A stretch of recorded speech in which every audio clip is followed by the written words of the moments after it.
Hello, everyone. I'm Marilyn, and I want to share a cautionary note with you all. My story involves some deeply challenging experiences with abuse. While I'll keep the details brief, I feel it's important to highlight certain events to shed light on the difficulties I faced with someone who was supposed to be family. Marrying my now ex-husband, Henry, is something I deeply regret. At first, Henry seemed like a wonderful person, and his family appeared equally admirable. His mother, Kayla, was involved in charity work, and his father, Bruce, was a successful businessman who made sure his family never lacked for anything. They seemed like the perfect family, and I was thrilled to join them.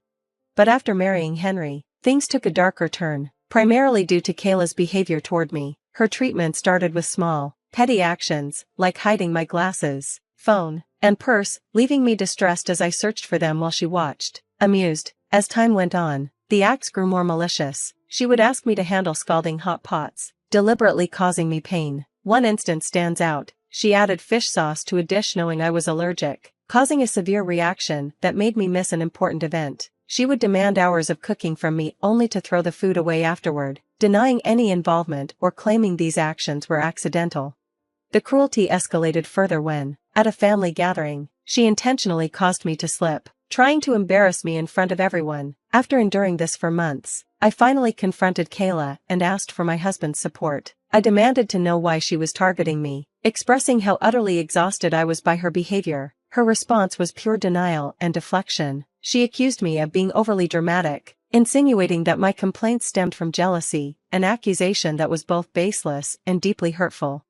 Despite Kayla's outward image as a charitable, respected community member, her actions behind closed doors painted a very different picture, one that was difficult to reconcile with the image others had of her. What was even more shocking was the indifference Henry showed toward the abuse I was enduring from his mother. It became clear that Kayla was manipulative, expertly hiding her malicious actions behind a facade of innocence. And despite knowing exactly what was going on, like her dangerous tampering with my food and the deliberate misplacement of my belongings, Henry shockingly sided with her. When I confronted him, urging him to acknowledge his mother's abuse, he dismissed it outright. "You're being ridiculous, Marilyn. My mom would never do that. It's all in your head," he said. His response left me stunned. He echoed Kayla's claims that my worries were simply a result of jealousy and paranoia, completely ignoring the evidence of her malice. His denial of the truth was bewildering, especially from someone who had once shown me love and care. It felt as if I had been struck by lightning, blindsided by his complete disregard for my well-being. That's when Kayla intervened, threatening to kick me out of their home and telling me I was unworthy of their family. She even suggested that Henry could leave with me, hinting at the potential loss of his inheritance if he took my side.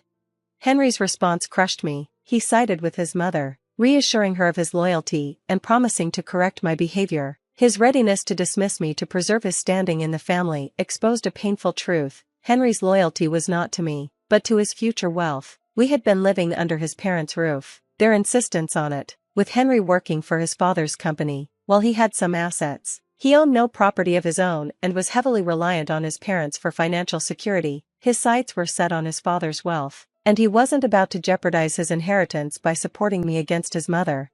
This realization made it clear how deep Henry's greed ran, and how far he was willing to go to protect his interests, no matter the cost to our marriage or my well-being. Bruce, my father-in-law, was often away on business and remained oblivious to the turmoil brewing within the home. I never imagined that Henry, my husband, would choose not to stand up for me. His response to my plea for support was nothing short of shocking. "Marilyn, what's wrong with you? Do you want to risk our place in this family?" he asked dismissively after I shared the details of the abuse I had suffered at the hands of his mother. Feeling disheartened, I shot back, asking, what kind of partner would prioritize his future security over the well-being of his spouse? His defense was equally disheartening. He argued that it was unreasonable for me to expect him to confront his mother, suggesting that doing so could jeopardize his inheritance.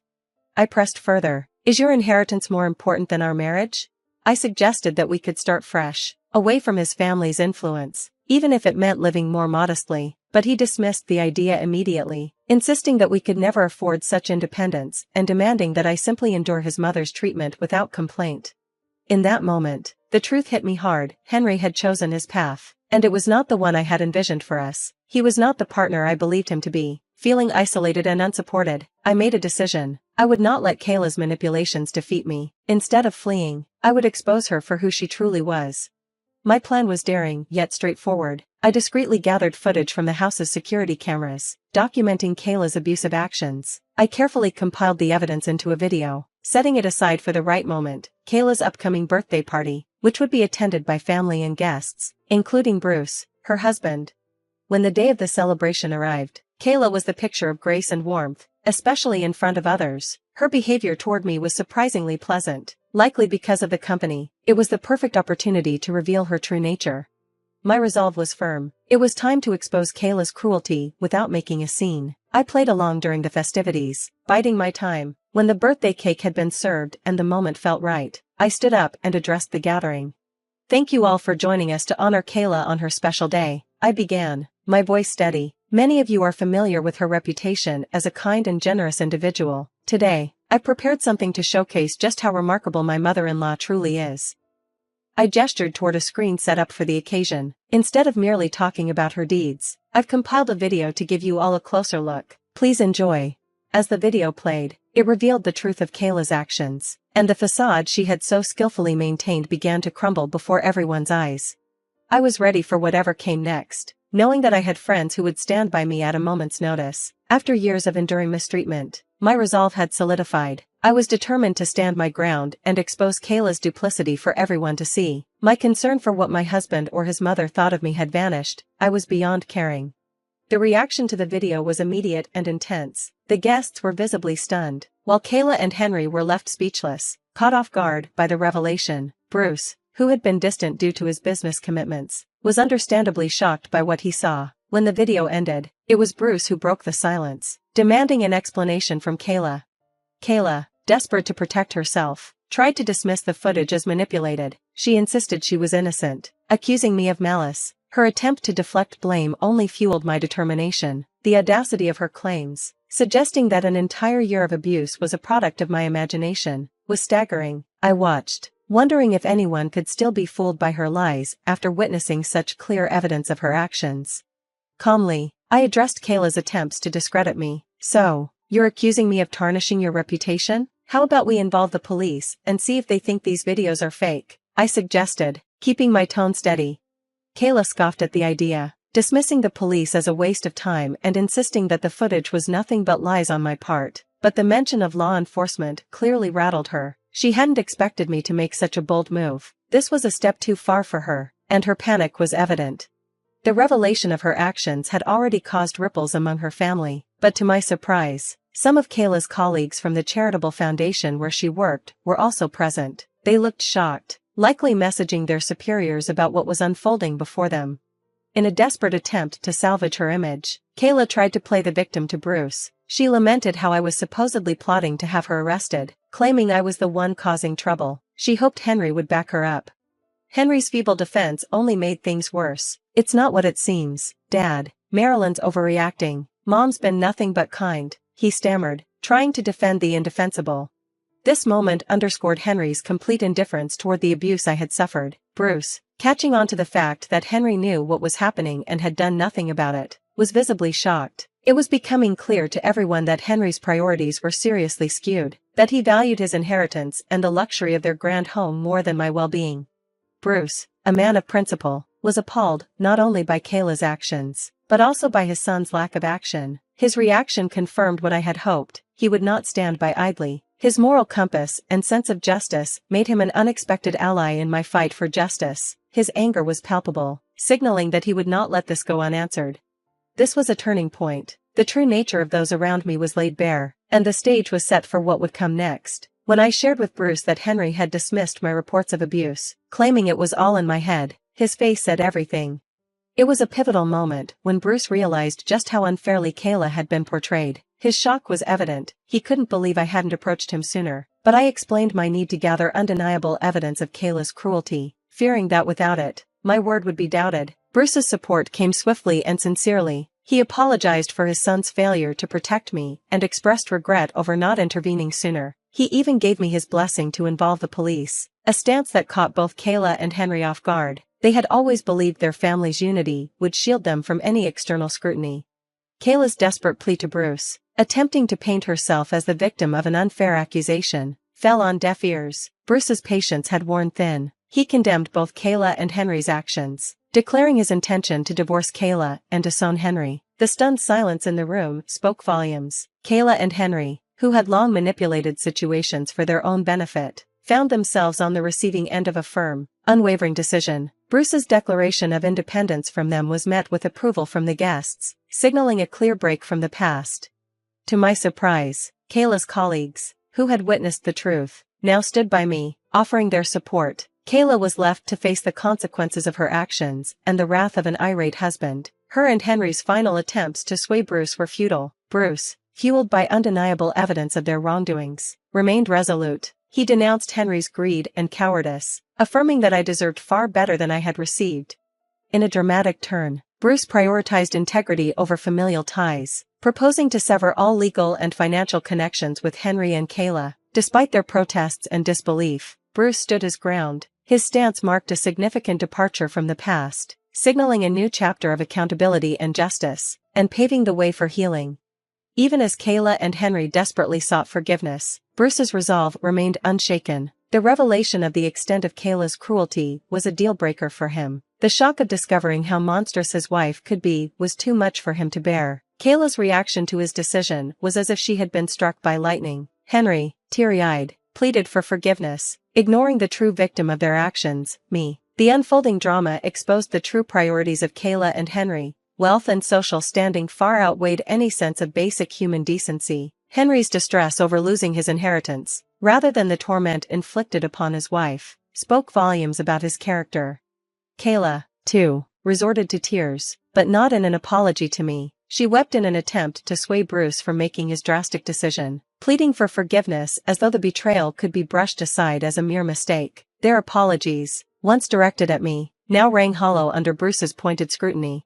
I couldn't help but recoil from their belated apologies, recognizing them for what they truly were, self-serving attempts to regain control. I made it clear that I would not accept their shallow regrets. Their remorse wasn't born out of genuine contrition, but from the consequences they now faced. With their actions exposed for all to see, they had failed to acknowledge me as a person worthy of respect and kindness until it threatened their comfortable lives. Their pleas for reconciliation, invoking family and forgiveness, were nothing more than empty words. I had grown too much to fall for their deceit again. Their attempts to make amends were too little, too late. I stood firm in my resolve to break free from their toxic influence, knowing I deserved far better than the treatment they had subjected me to. As Kayla and Henry pleaded for forgiveness, calling for a return to our so-called perfect family, I couldn't help but laugh. The irony was striking. In what universe does a perfect family include abuse and neglect of one of its own? Their apologies, self-serving and hollow, felt more like bad jokes. Empowered by the truth of their actions, I faced them with a dismissive smile. You think I'd ever see you as family after everything? You're mistaken. You're just parasites, scared for your future. Well, here's the truth. I don't forgive you. You're nothing to me. And Henry, don't bother with the husband card. I'm divorcing you. That's non-negotiable. Henry's pitiful attempts to justify his actions, claiming it was all in the name of protecting our future, fell on deaf ears. His excuses only underscored his greed and complicity in his mother's cruelty. Bruce, equally disgusted by Henry's behavior, reaffirmed his decision to disown him, declaring that Henry's inheritance was forfeit, regardless of any attempts at reconciliation on my part. Standing my ground, I announced my intention to divorce Henry and claim what was rightfully mine in the settlement, ensuring he was held accountable for his role in this mess. Their continued apologies became mere background noise as I focused on my own resolve. The moment I left, with my friends by my side and Henry halted by Bruce's stern warning, was liberating. I couldn't afford Kayla a final glance. It was time to move on from the toxicity that had trapped me for so long. This departure wasn't just an escape. It was a declaration of my newfound strength and autonomy, a closing chapter on a painful segment of my life, and the beginning of a journey toward healing and self-respect. Eager to erase the memory of Kayla's cruelty, I chose not to involve the police. With Bruce initiating the divorce and disowning Henry, legal battles seemed unnecessary. They were already facing the consequences of their actions. Bruce had evicted them, and without a prenuptial agreement in Kayla's favor, she had no claim to his wealth. Kayla's misconduct was exposed by her colleagues at the charity foundation, leading to her dismissal. Henry lost his position in his father's company and any hope of a significant inheritance, leaving them to consider me, of all people, as their fallback. Given my stable job and finances, Kayla's audacity to seek help from me under the guise of familial bonds was swiftly met with a firm denial and the threat of legal action should they attempt to contact me again. In time, I settled into a new home, navigating the early stages of independence as the divorce proceedings unfolded. Henry, lacking a prenuptial agreement and faced with the undeniable evidence of his and his mother's misdeeds, conceded to the division of his assets with little resistance. Once our divorce was finalized, I invested in a modest apartment, a tangible symbol of my fresh start.